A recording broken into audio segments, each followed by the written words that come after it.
Des milliers de Palestiniens dans la bande de Gaza attendent de voyager, mais la fermeture soudaine du passage de Rafah perturbe leurs plans. Plus de 26 000 Palestiniens sont enregistrés pour quitter la bande de Gaza, notamment des patients qui ont besoin de soins médicaux ailleurs, des étudiants et des personnes qui vivent à l'étranger.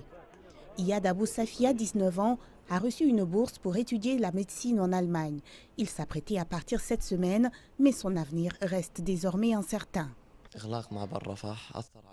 La fermeture du passage de Rafah m'a affecté et a affecté des milliers d'autres qui souhaitent étudier à l'étranger. Nous ne pouvons plus voyager à l'étranger pour poursuivre nos études. Ma famille et moi craignons que les tensions augmentent et qu'une nouvelle guerre se produise. Nous souffrirons énormément. Selon Reuters, des sources de sécurité égyptiennes ont indiqué que ce sont des problèmes de sécurité qui ont conduit à cette fermeture.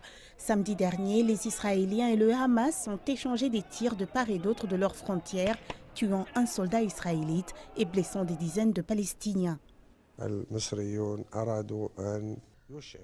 En fermant le passage, les Égyptiens voulaient faire pression et faire sentir aux factions palestiniennes qu'elles doivent se conformer à ce qui est convenu par la médiation égyptienne pour réaliser des progrès dans l'apaisement de la situation dans la bande de Gaza et la résolution des problèmes fondamentaux avec Israël. Des militants palestiniens sur les réseaux sociaux ont attaqué les autorités égyptiennes après leur décision de fermer la frontière. Ils ont accusé l'Égypte de se ranger du côté d'Israël et de pousser les Palestiniens. Ils ont également appelé le gouvernement égyptien à reconsidérer sa décision à un moment où Gaza subit déjà un blocus israélien de 15 ans. La fermeture du passage de Rafah aggrave la situation humanitaire ici à Gaza, car c'est le seul point de passage de Gaza.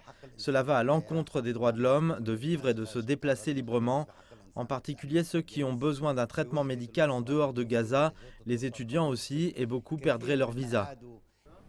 Le passage de Rafah est considéré comme la principale porte de Gaza vers le monde extérieur. Au nord, à la frontière entre Israël et Gaza, se trouve le passage d'Erez, où seuls les cas particuliers munis de permis israéliens sont autorisés à passer.